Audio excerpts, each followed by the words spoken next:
하나님 감사합니다. 지난 한 해 동안 우리를 지키시고 도우시며 하늘 가는 여정 내내 한순간도 우리를 홀로 두지 아니하시고 우리와 함께하여 주셨음을 알고 믿고 영광을 돌립니다.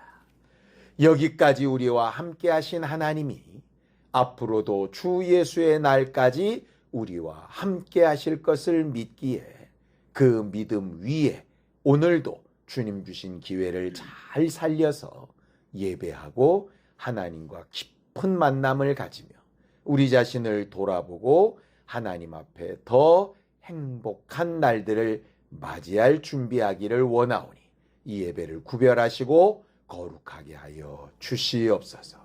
믿음으로 언금한 손길들 위에 복을 주시고 지난 한 해를 도우셨던 것처럼 새로 맞이할 한 해 가운데에도 주의 은혜와 능력과 영광이 풍성케 되게 하여 주시옵소서. 예수님의 이름으로 기도하였습니다. 아멘.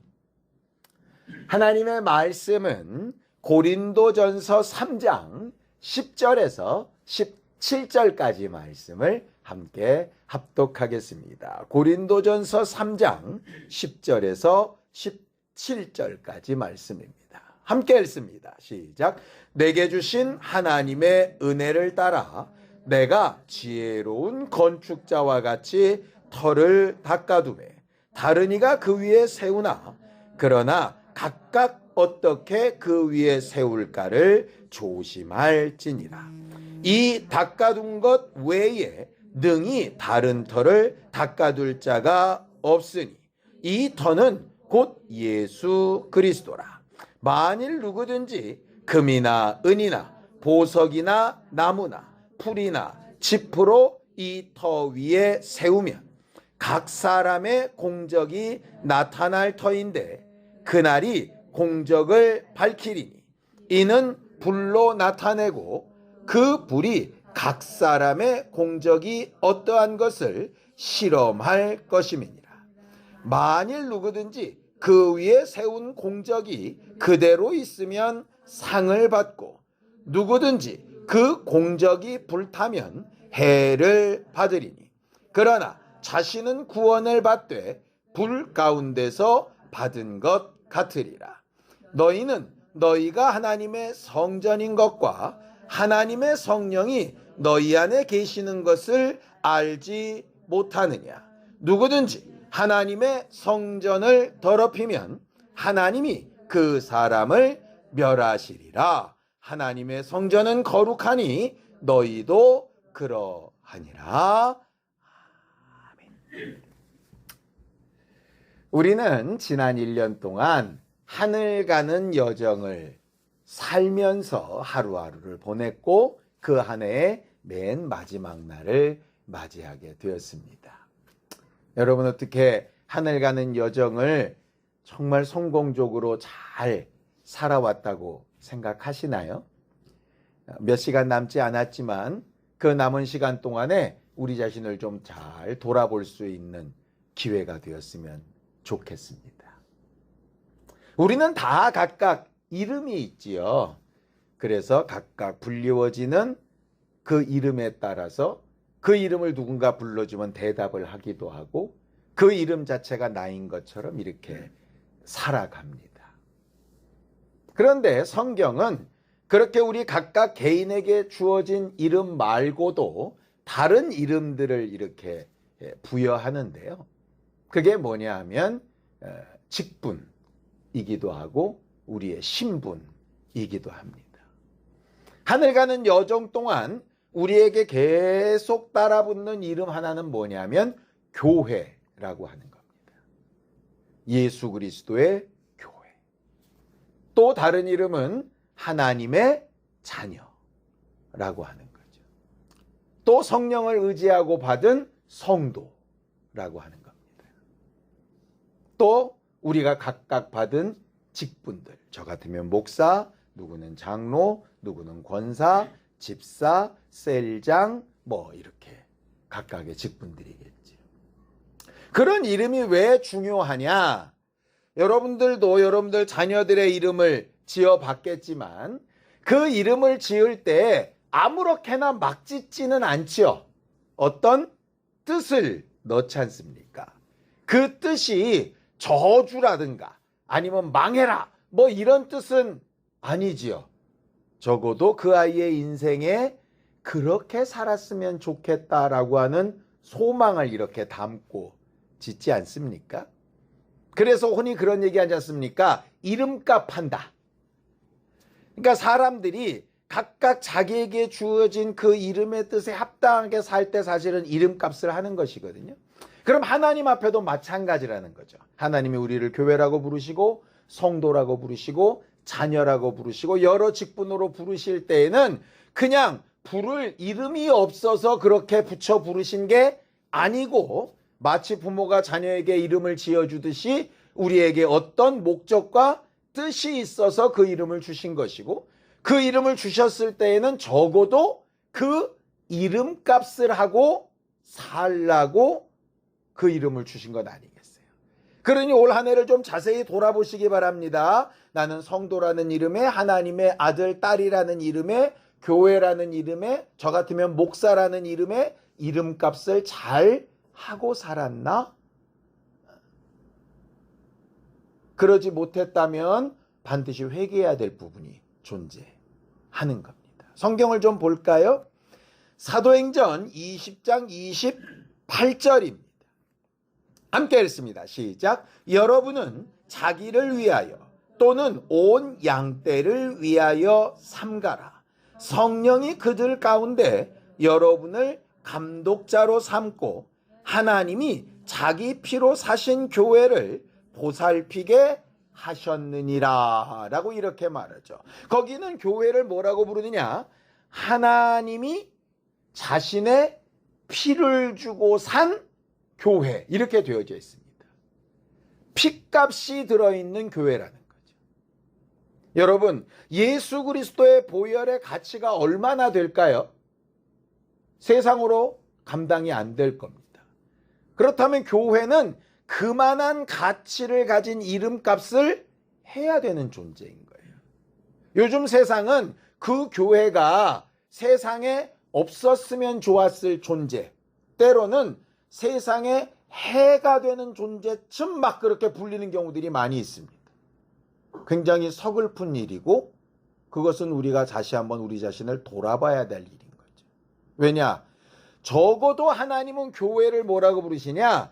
피값에 상응하는 교회 그랬는데 예수 그리스도의 보혈의 값에 합당한 교회인가 생각해 봐야 되고 그렇게 합당한 교회가 되기 위해서 서로 보살피는 일을 하도록 감독자로 삼고 성도로 삼고 직분자로 삼고 이렇게 하셨다는 거예요. 올 한 해 우리가 누구를 위해서 기도하기도 하고 격려하기도 하고 때로는 그렇게 하지 말라고 권면하기도 하고 때로는 묵묵히 참아 기다려주기도 하면서 우리는 그렇게 함께 격려하고 도우면서 여기까지 이르렀습니다. 앞으로 우리에게 새로 주어진 날들도 그런 교회로서의 삶을 잘 살아갈 수 있는 우리 모두가 되기를 예수님의 이름으로 축원합니다. 그리고 하나님은 그렇게 교회된 사람들의 삶을 하루하루 그냥 흘러 지나가는 대로 잊어버리시는 게 아니라 그 하루하루가 벽돌이 쌓듯이 모여서 언젠가 예수 그리스도의 날에 반드시 평가를 받게끔 하셨다라고 이렇게 되어져 있어요. 우리가 지난 365일 동안 기억하는 날도 있고 기억 못하는 날도 있을 텐데 우리가 기억을 하든 못하든 우리의 날들은 켜켜이 쌓여서 언젠가 주님의 날에 작품으로 드러나게 될 거라는 거죠. 성경을 보죠. 고린도후서 5장 9절에서 10절입니다. 함께 읽습니다. 시작. 그런즉 우리는 몸으로 있든지 떠나 있든지 주를 기쁘시게 하는 자가 되기를 힘쓰노라. 이는 우리가 다 그리스도의 심판대 앞에 나타나게 되어 각각 선악간에 그 몸으로 행한 것을 따라 받으려 함이라고 이렇게 되어져 있습니다. 우리는 오늘이라는 하루를 보내고 내일이라는 새 날을 맞을 겁니다. 오늘 우리가 드리는 송구영신 예배가 그거 아닙니까? 옛 것은 보내고 새로운 것은 맞이한다. 그런데 우리가 보내고 맞이하는 것과 상관없이 그 결과는 하나님 앞에 남아있다는 거예요. 내가 보냈다고 없어지는 게 아니고, 내가 새로운 걸 얻었다 그래서 옛 것이 덮어지는 것도 아닙니다. 옛 것은 옛 것대로 남아있고 새 것은 새 것대로 또 쌓일 거라는 거죠.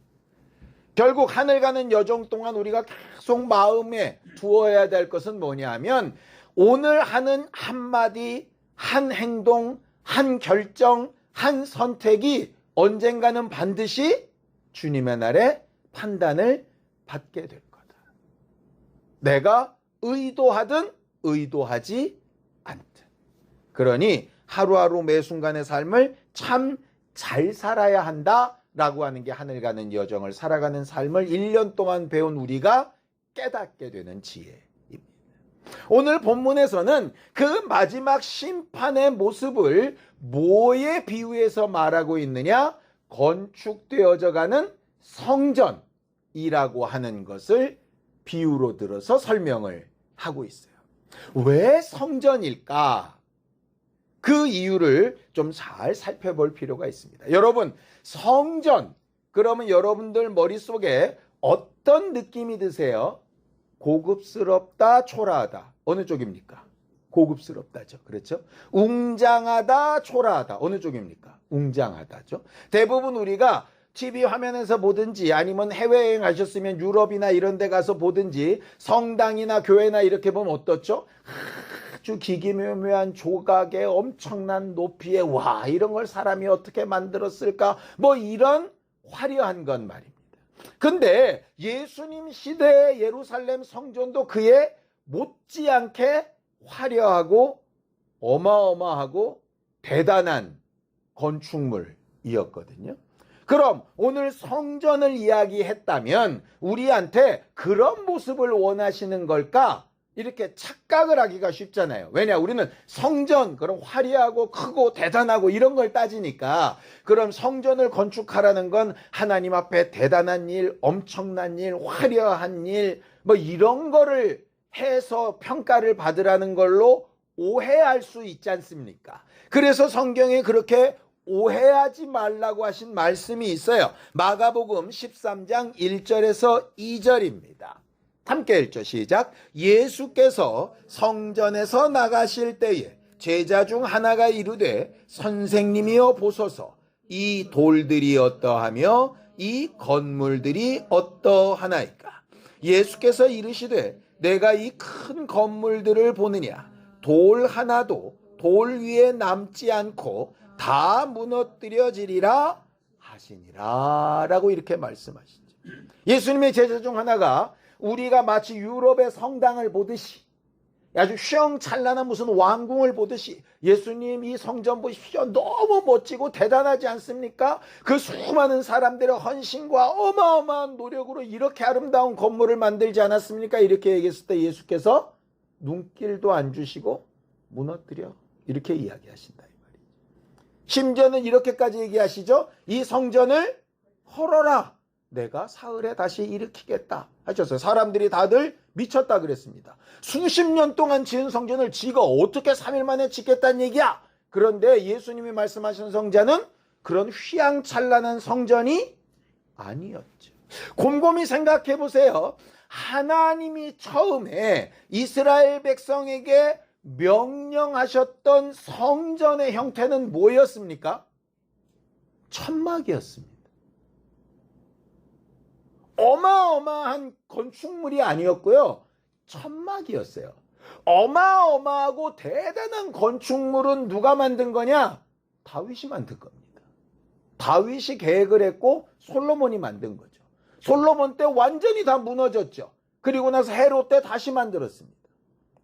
근데 그것조차도 무너졌죠. 왜? 하나님이 생각하셨던 성전과 사람들이 하나님 앞에 드려야 되겠다고 생각했던 성전이 같았어요, 달랐어요? 달랐다는 얘기예요. 무슨 얘기냐? 우리가 아까도 제가 물었던 것처럼 성전 하면 여러분 뭐가 떠오르세요? 할 때 휘황찬란하고 아주 웅장하고 대단하고 어마어마하고 우리가 어떻게 저런 걸 뭐 이런 걸 성전이라고 생각하는데 하나님의 개념과는 매우 다르다는 거예요. 하나님이 생각하시는 성전은 휘황찬란하고 아름답고 대단하고 엄청나고 입이 떡 벌어지고 하는 게 아니라 성전의 기본 개념은 뭐냐? 내가 거기에 함께 할 수 있냐 없냐. 다 낡아진 천막이라도 하나님이 함께 하시면 거기는 성막이에요. 아무리 휘황찬란한 건물이라도 하나님이 함께 하실 수 없으면 예수가 말씀하신 것처럼 돌 위에 돌 하나도 남김없이 다 쓸어버려라. 이렇게 되시는 거예요. 어마어마하고 대단해 보이는 이적과 능력을 나타낸 모습이 사람들 보기에는 엄청난 교회 같아 보일지 모르지만 하나님의 입장에서는 무너뜨려 버려라. 그럴 수 있는 거죠. 사람들이 볼 때 아이 뭐 저런 것도 교회야? 자기 집 방 한 구석에 모여가지고 이렇게 두세 명이 자기 가족끼리 예배드리는 게 저게 뭔 교회야? 그렇게 할지 몰라도 하나님이 그 자리에 함께 하시면 거기가 교회라. 하나님이 성전으로 평가하시겠다라는 개념에는 얼마나 화려하냐라는 개념이 아니고요. 얼마나 크고 대단하냐는 개념이 아니고요. 내가 그 사람들과 함께하고 있냐 아니냐로 판단하신다는 거예요. 예를 들어보죠. 예수께서 성전에 헌금하고 들어가는 사람들을 보십니다. 많은 부자가 엄청난 돈을 헌금하죠. 예수님이 관심을 안 가지세요. 그럼 그들은 엄청나게 하고 사람들의 관심은 끌었지만 누구는 함께하지 않냐? 하나님은 함께하지 않습니다.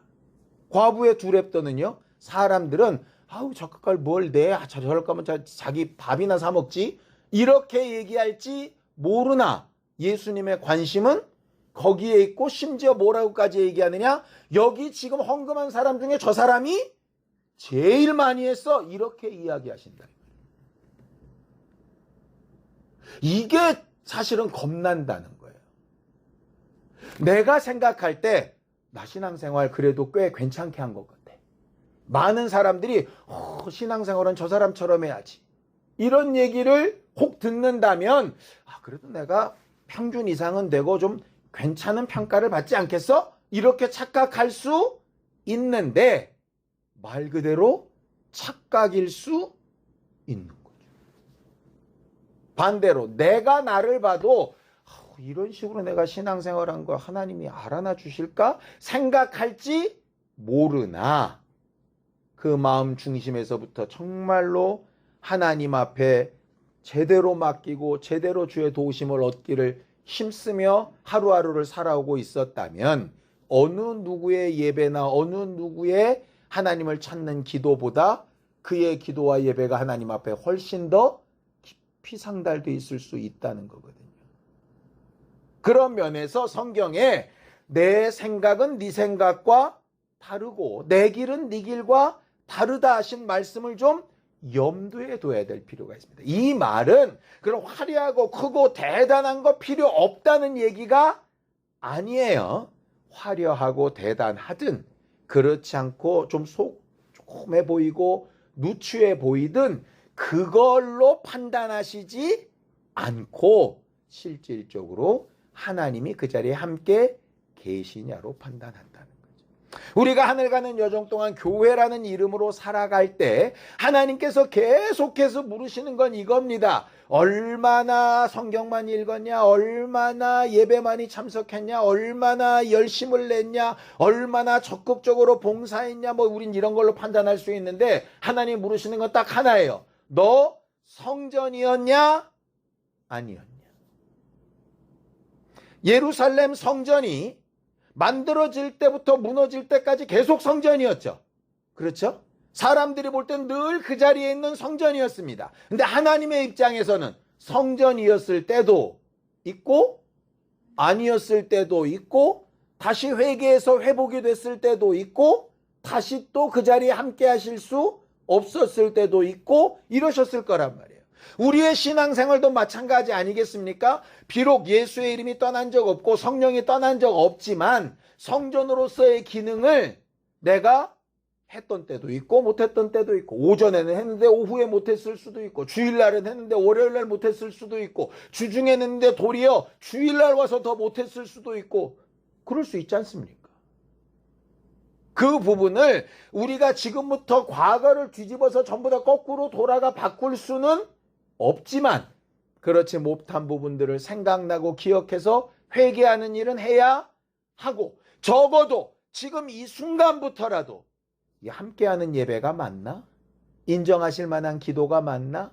하나님이 들으실 만한 찬양이 맞나? 생각해 봐야죠.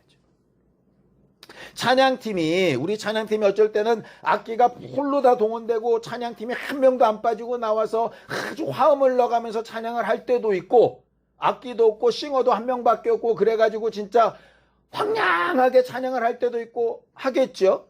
그런데 하나님이 어떤 찬양을 언제 어떻게 인정하고 더 좋게 들으셨을지는 사실은 모르는 일입니다. 우리들의 판단과는 다르거든요. 결국 우리는 계속해서 하늘 가는 여정을 살아가는 동안에 우리 스스로에게 계속 물어야 될 것이 있습니다. 내가 지금 이 순간 성전이 맞냐 아니냐, 하나님이 인정하실 만하냐 안 하냐, 연약해도 좋고 부족해도 좋고 미련해도 좋고, 정말 믿음이 연약해져도 좋고 걱정과 근심 때문에 눈물 줘도 좋고 다 좋은데 계속해서 내게 물어야 될 건 하나님이 나와 함께 하실 만한 성전이 맞냐 아니냐, 그것을 계속해서 묻고 하나님의 도우심을 얻게 되는 우리 모두가 되기를 예수님의 이름으로 축원합니다. 자, 그렇다면 하나님이 거하시고 함께 하실 만한 성전의 기본적인 모습이 어떤 거냐? 이렇다고 얘기해요. 고린도전서 3장 10절에서 11절입니다.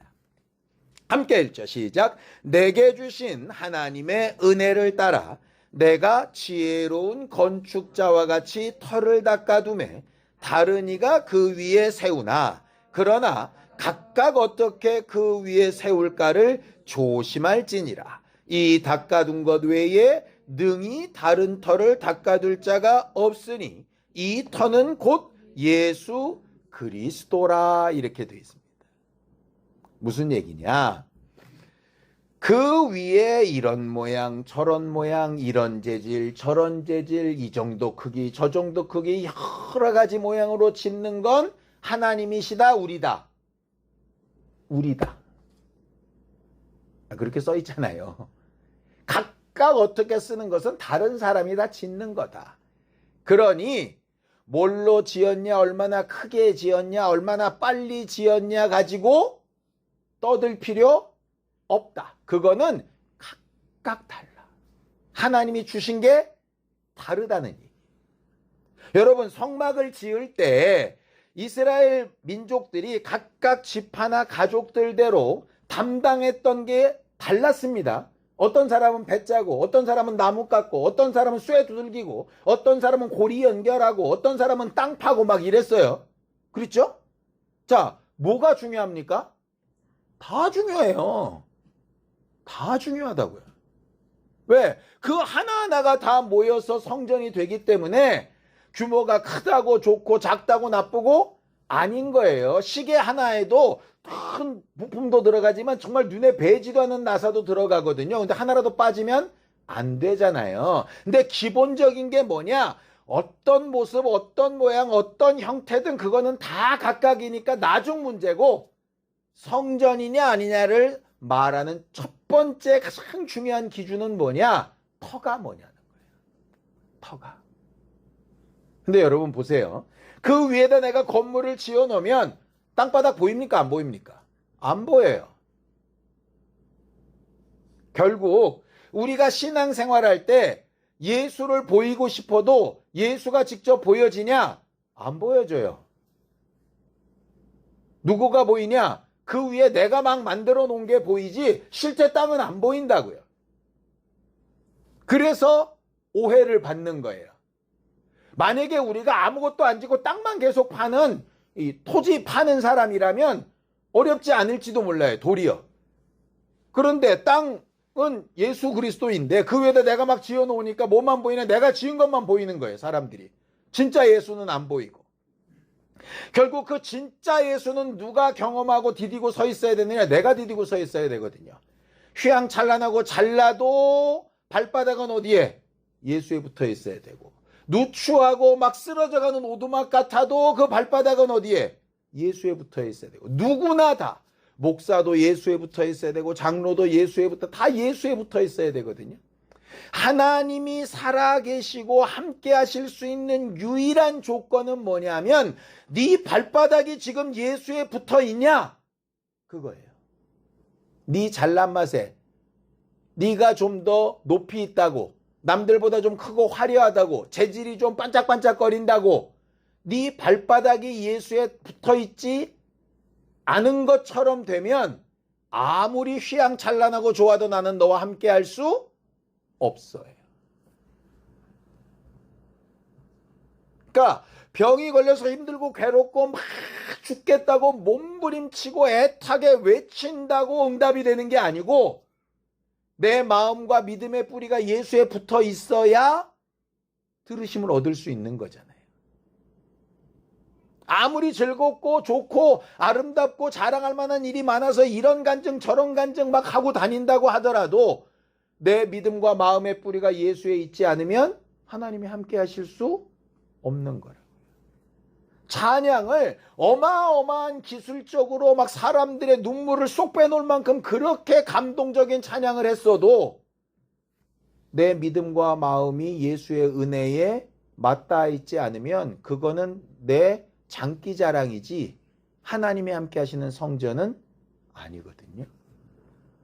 쉬고 깨진 소리로 막 그렇게 부르는 노래도 아닌 것 같은, 랩도 아닌 것 같은 그런 찬양이라도 예수의 은혜에 내 마음과 생각이 꽉 박혀 있으면 그건 하나님께서 인정하시는 가장 아름다운 찬양이 될 수 있는 거죠.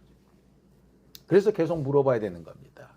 내 마음과 생각의 뿌리가 어디에 있나? 아까 찬양할 때도 그렇죠. 오직 은혜. 내가 정말 은혜로 사는 사람 맞나? 이런 겁니다. 이런 겁니다. 나도 나를 용납 못할 만큼 실수가 있고 잘못이 있고 어그러진 것이 있고 난 안 될 것 같다. 이런 생각이 들어도 어디로 가야 되느냐? 은혜로 가야 되고요. 나 같은 사람 없어. 나처럼 이렇게 열심히 하는 사람이 어디 있어. 그런 생각이 들어도 어디로 가야 되느냐? 은혜로 가야 되는 거예요. 성령이 와 계시는 그거 딱 하나입니다. 어디로 튀든 예수의 은혜로 끄집어내시는 게 성령이 하시는 일이에요. 성령 충만은 그래서 대단한 역사를 이루고 반짝반짝한 게 성령 충만이 아니라 모든 일의 결과가 어디로 돌아오느냐? 예수의 은혜 때문이다로 돌아오는 사람이 성령 충만한 사람이에요. 전 여러분들이 올해의 마지막도 내년을 맞이하는 새로운 마음가짐도 그렇게 성령 충만한 사람이 되기를 예수님의 이름으로 축원합니다. 물으시는 거예요. 네가 몇 년 신앙생활했냐, 헌신을 얼마 했냐, 전도 몇 명 했냐, 그런 걸 지금 물으시는 게 아니라 너 지금도 내 은혜에 맞닿아 있냐? 라고 물으시는 거죠. 병에서 나아서 간증하고 하나님이 하셨습니다. 이렇게 은혜 가운데 있는 것 같다가 다시 어려움이 생기고 아픔이 생기고 힘들어 생기면 코가 쏙 빠져가지고 막 점점 은혜를 잃어버린 것처럼 살게 되면 안 되지 않겠습니까? 그럴 때 또다시 은혜에 딱 자리 잡게 만들기 위해서 필요한 게 뭐냐? 아까 말한 대로 감독자, 함께 돕는 성도들, 그래서 그를 막 끌고 오는 거예요. 그 일을 교회라는 이름에 맡기셨고 그 이름값을 하도록 우리를 이렇게 모아 놓으신 거죠. 결국 우리가 신앙생활 할 때 올해뿐 아니라 내년에도 계속해서 내 자신한테 물어야 될 것은 뭐냐면 나는 예수의 은혜에 맞닿아 있는 사람인가? 일로 돌아가야 되는 거예요. 힘들면 힘들수록, 자랑할 만한 게 많으면 많을수록, 어깨에 힘이 들어가면 들어갈수록, 목에 힘이 풀리고 무릎에 힘이 풀려서 주저앉을 것 같은 상황이면 그런 상황일수록 어디로 가야 되느냐? 예수의 은혜로 가야 됩니다. 예수께서 해주신 그 터로 돌아가고 돌아갈 수 있는 신령한 우리 모두가 되길 예수님의 이름으로 축원합니다. 자, 여기까지 들으면 오늘 말씀 중에 이해가 안 되는 부분이 또 있습니다. 아니, 그럼 그렇게만 얘기하시지. 성전이면 뭐로 짓든 상관없이 예수의 은혜 가운데만 있어라 그러시지. 그 다음에 괜히 또 갑자기 금이나 은이나 보석이나 나무나, 성경 읽어봅시다. 고린도전서 3장 12절에서 13절 함께 읽죠. 시작. 만일 누구든지 금이나 은이나 보석이나 나무나 풀이나 칩으로 이 터 위에 세우면 각 사람의 공적이 나타날 터인데 그날이 공적을 밝히리니 이는 불로 나타내고 그 불이 각 사람의 공적이 어떠한 것을 시험할 것임이라고 이렇게 되어 있습니다. 이 말씀을 저도 수없이 많이 들었고 설교하면서 늘상 뭐라고 얘기를 했느냐? 여러분, 풀이나 나무나 짚으로 짓지 말고 금과 은과 보석으로 지어야 됩니다. 이렇게 했습니다. 자, 물어보겠습니다. 여러분, 금으로 지었을 때, 금으로 진 건물에, 건물까지 갈 것도 없습니다. 우리가 금으로 건물 못 지니까. 금반지를, 불이 막 돋는데 확 집어 던지면 금반지가 남아 있습니까? 없어집니까? 녹아서 없어집니다. 녹아서 금물만 있을 것 같죠? 불이 더 세지면 없어집니다. 탑니다. 은도 마찬가지예요.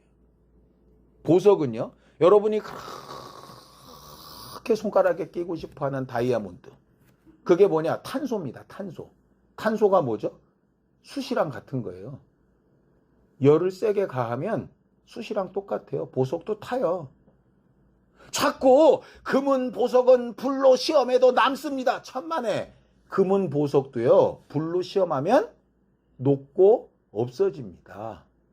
물론 풀이나 나무나 집보다는 좀 견디겠죠. 그러나 못 남아요. 그래서 그 말씀을 잘 봐야 돼요. 각각 금, 은, 보석, 풀, 나무, 짚으로 짓는데 재질이 뭐냐에 관심 있으신 게 아니에요. 자꾸 하나님을 그렇게 이상한 세속적인 분으로 만들지 마세요. 지가 맨날 풀, 나무, 짚보다는 금은 보석이 좋으니까 하나님도 그렇겠다 이렇게 생각하는데, 하나님 보실 때는 다 똑같은데 결국은 뭐냐? 하나님의 시험하시는 불 앞에, 그 불이 말 그대로 이렇게 부싯돌하는 불은 아니겠죠. 하나님의 심판이라는 불 앞에 신기하게도 남아있는 풀도 있고 사라지는 보석도 있다는 얘기예요. 거긴 얘기는 금은 보석으로 하고 나무, 풀, 짚은 나빠 이 얘기를 하려는 게 아니라 금은 보석, 풀, 나무, 짚 여러 가지 재질로 각자 짓는데 결국 뭐냐? 불시험에 남으면 칭찬받고 안 남으면 야단 맞는다 이렇게 돼 있어요. 거기에 금은 보석은 칭찬받고 나무, 풀, 짚은 야단 맞는다고 돼 있는 게 아니라 불시험에 견디면 칭찬받고 남으면 남지 못하고 사라지면 야단 맞는다고 되어져 있다니까요. 그러니까 관점이 뭐냐면 하나님의 평가에 남느냐 안 남느냐를 얘기하는 거지 재질을 얘기하는 게 아니라고요. 근데 왜 목사님들은 금은 보석을 얘기를 할까?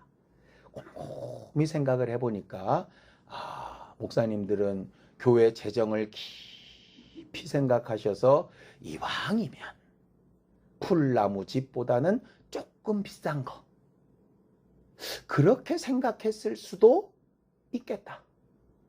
그런 생각이 들었습니다. 근데 그것과 비슷하게 생각했던 인간이 한 명 있었습니다. 가시 집안의 롯 유다라고. 어떤 여자가 예수님 앞에 300데나리온 향유를 깨부으니까 뭐라 그러죠? 그런 거 그냥 그렇게 허비하지 말고 그거 팔아가지고 사람들 밥 사주지. 되게 똑똑한 것 같은데 예수께서 뭐라 그러시죠? 야, 저 여자는 다른 사람은 생각도 못한데 장례를 준비한 거야. 저 여자가 한 일이 반드시 남을 거야. 그 말을 또 오해해가지고 예수님은 고급을 좋아하셔. 300데나리온쯤 되는 향유 좀 부어야 기뻐하시나. 그 얘기 아니에요. 아무도 예수의 죽음을 받아들이질 않았다고요.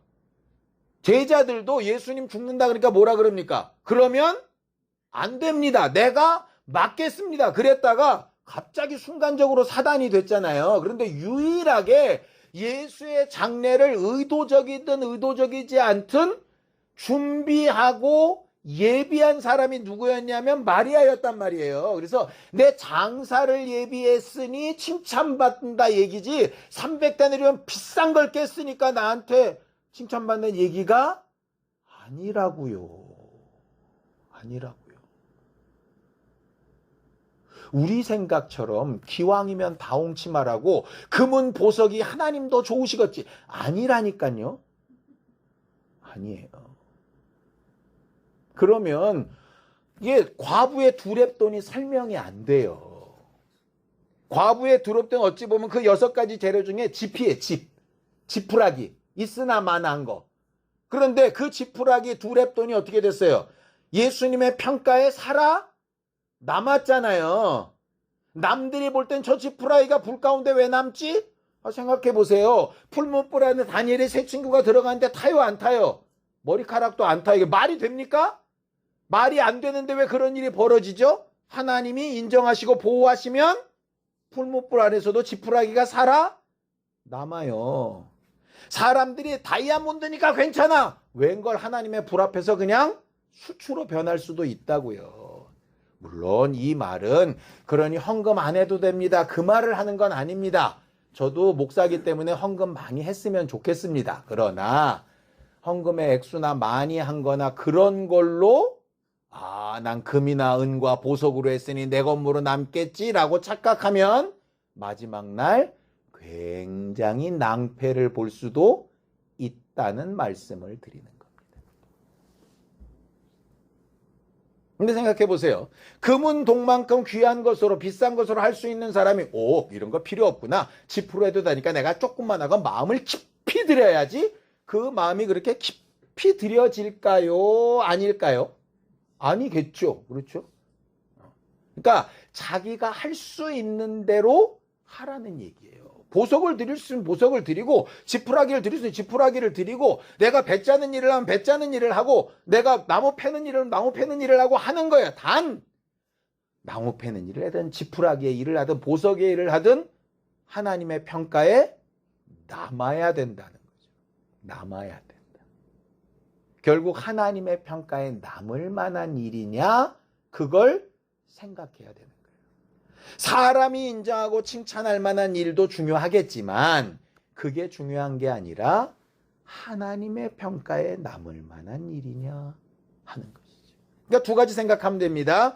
내 기초가 예수의 은혜에 맞닿아 있나? 첫 번째. 2번째는 내가 하는 모든 일이 큰 일이든 중요한 일이든 가벼운 일이든 아주 별 볼 일 없어 보이는 일이든 상관없이 하나님의 인정하심을 받을 만큼 마음과 힘을 정말 다해서 성심성의껏 잘하고 있나 하는 거죠. 말 그대로 설거지를 해도 성심성의껏, 전구 하나를 갈아도 성심성의껏, 청소 한 번을 해도, 아니면 엄청난 앞에서 막 설교를 하고 막 집회를 인도를 해도, 특별한 강의를 해도 다 마찬가지입니다.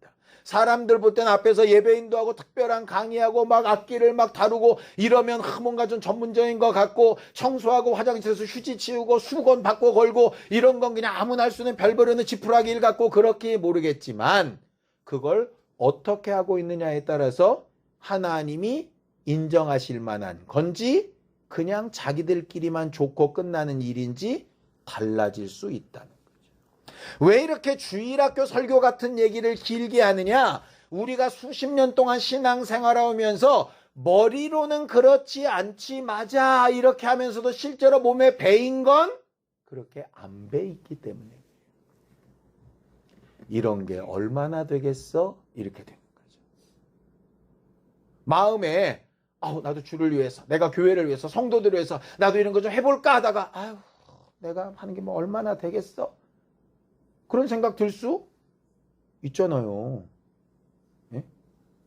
나도 누구처럼 막 이렇게 좀 해봤으면 좋겠다. 근데 가진 것도 없고 시간도 없고 뭐 내가 하는 게 무슨 의미가 있겠어? 그렇게 똑같이 얘기했던 사람이 있었습니다. 오병이었대. 먹을 것이 있으면 줘라.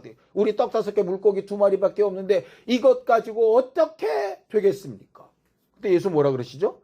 어떻게 되겠습니까는 내가 걱정할 일이니까 너는 할 수 있는 것만 해. 나머지는 내가 채울게. 그리고 내가 하라는 대로만 그 다음을 연결해. 이적은 내가 이룰게. 아니 우리가 모르는 말씀이 하나도 없잖아요. 그런데 왜 스스로 거기서 브레이크를 걸고 무너지죠? 우리가 기본적인 개념을 잘못 갖고 있기 때문에 그렇습니다. 교회라는 이름값에 합당한 신앙생활은 그런 거예요. 그래서 좀 더 적나라하고 정직하고 분명하게 하나님 앞에 내가 해야 될 부분들을 찾고 분별할 줄 아는 교회가 되었으면 참 좋겠습니다. 자, 그렇다면 굳이 그냥 금은 보석 이런 부담스러운 얘기 하지 마시지. 왜 그런 얘기 하셨을까? 이런 것 때문에 그렇습니다. 자, 시편 119편 127절입니다. 함께 읽죠. 시작. 그러므로 내가 주의 계명들을 금, 곧 순금보다 더 사랑하나이다. 금 하면 하나님의 말씀으로 이렇게 비유로 연결된 말씀이 성경에 꽤 많이 있습니다. 그러니까 실질적으로 물질적인 금을 얘기하는 게 아니고 하나님의 말씀에 기초하여 하는 걸 뭐라고 부르느냐? 금 같은 이렇게 이야기하는 거예요. 또 이런 말씀도 있어요. 베드로전서 1장 7절입니다. 함께 읽죠. 시작. 너희 믿음의 확실함은 불로 연단하여도 없어질 금보다 더 귀하여 예수 그리스도께서 나타나실 때에 칭찬과 영광과 존귀를 얻게 할 것이니라. 그렇게 되어져 있죠. 거기도 뭐라고 되어 있습니까? 금은 불을 견딘다, 못 견딘다? 못 견딘다. 불로 연단하면 금은 사라진다. 그런데 뭐는 남냐? 그 말씀보다 더 귀한, 그러니까 금보다 더 귀한 말씀으로 연단받은 믿음은 금과 달리 남는다. 이 말이잖아요. 결국 금, 은, 보석을 얘기한 건 뭐냐 하면 그 금, 은, 보석이 결국 어디에 항상 연결되냐면 말씀, 그 말씀을 의지하여 연단받은 믿음 이렇게 연결되는 거예요. 그러니 너희가 예수 그리스도의 은혜라는 터 위에 크고 작게 연단받으며 어려움을 견디며 그렇게 하나씩 쌓아온 믿음의 크기가 어쩔 때는 금처럼 은처럼 보석처럼 나무나 짚이나 풀처럼 쌓이게 될 건데 제대로 연단받은 믿음으로 쌓인 거라면 지푸라기처럼 부족해 보이든 금처럼 화려해 보이든 불시험에 남는다 안 남는다? 남아 있는다. 그럼 그 은혜 위에 남아 있는 것만큼 면류관으로 인정받는다. 만약에 많이 했는데 제대로 연단받은 것 없이 양 설렁설렁 좋은 게 좋은 거라고 이렇게 정말 남들과 난 어려움 없이니 얼마나 행복한 신앙생활이냐 이러면서 살아오다가 뭔가를 많이 쌓았는데 불시험이 확 날아가면 어떻게 되느냐? 구원은 받되 불 가운데 얻는 것처럼 부끄러운 구원을 얻게 될 거다. 이렇게 되어 있어요. 그러니 어찌 보면 연단이나 어려움이나 시험 당하는 것처럼 보이는 것이나 아픔이나 이런 것들이 때로는 제대로 연단받는 남아있을 만한 믿음의 재질이 쌓아져가는 기회일 수도 있는 거죠.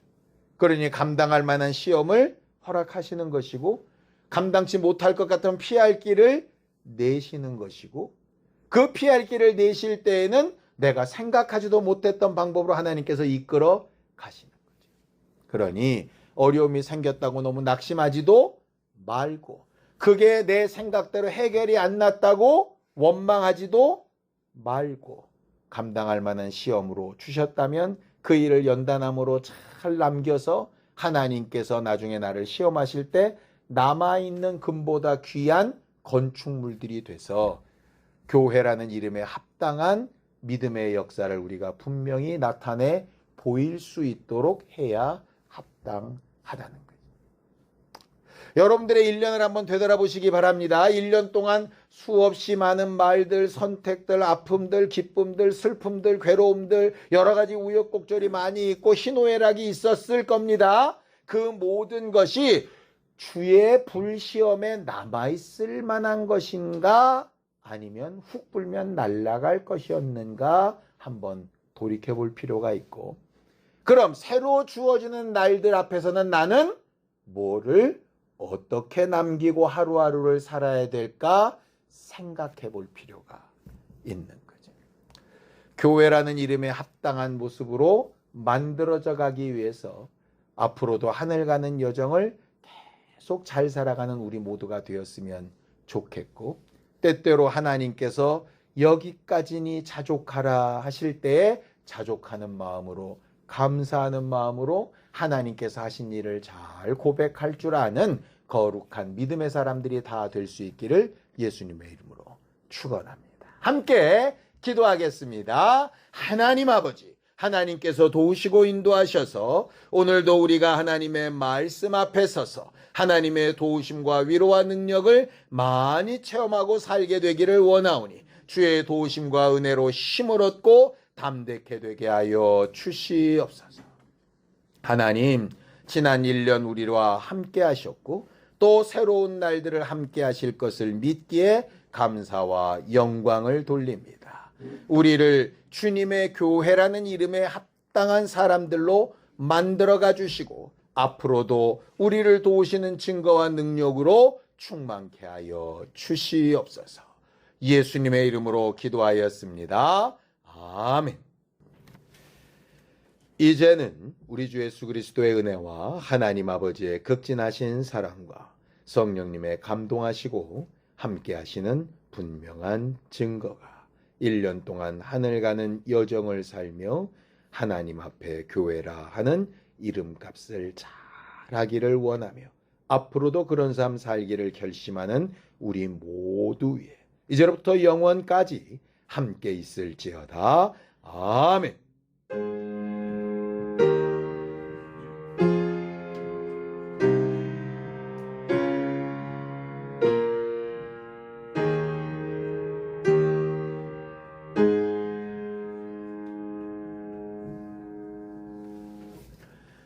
여러분, 지난 한 해 동안 정말 수고 많이 하셨습니다.